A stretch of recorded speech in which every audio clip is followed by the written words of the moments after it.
Hello viewers, hamster কম্ব্যাটের daily mini game বিষয়ক একটি নতুন ভিডিওতে আপনাদের সবাইকে স্বাগত জানাচ্ছি। আজ 30শে আগস্ট 2024।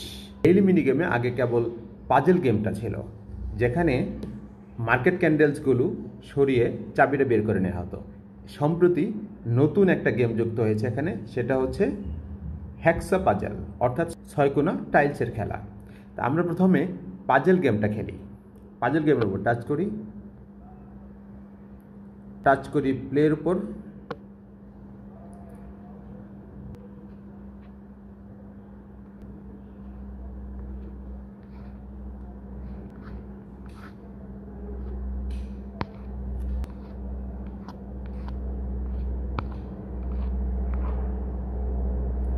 চাবিটা নিয়ে আসলাম এদিকে, এটা উপরের দিকে তুলে দিলাম, এটা উপরের দিকে তুলে দিলাম, এটা উপরের দিকে তুলে দিলাম, এটা এইদিকে চলে আসলো, এই দুটো নামিয়ে দিলাম। এখন চাবির রাস্তাটা ক্লিয়ার হয়ে গেছে।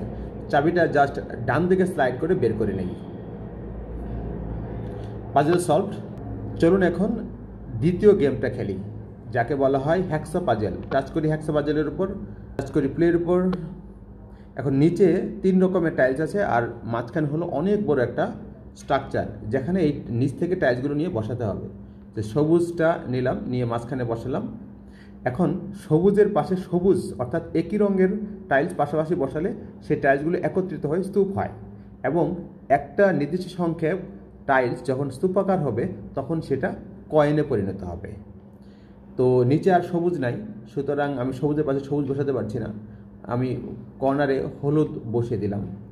এখন নিচে দেখছি 3 জায়গায় টাইলস আছে এবং সবগুলোই কাঠালি। তাহলে এখানে আমি একটা বসালাম, কাঠালির পাশে আবার কাঠালি বসালাম, তারপরে আবার কাঠালি বসালাম, তারপরে আবার কাঠালি বসালাম।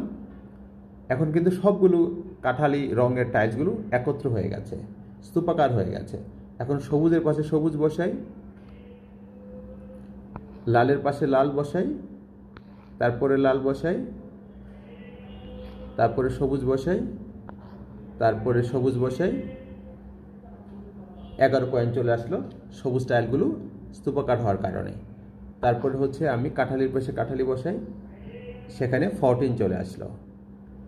এইভাবে কিন্তু আপনি কয়েন অর্জন করতে পারেন না, এবং যতক্ষণ না পর্যন্ত এই স্ট্রাকচারে, এই যে সাদা স্ট্রাকচারে প্রত্যেকটা 6 কোণা টাইলসের ঘর ভরাট না হবে, অর্থাৎ ব্লক না হবে, ততক্ষণ পর্যন্ত আপনি একই রঙের টাইলস পাশাপাশি বসিয়ে আপনি কয়েন অর্জন করতে পারেন।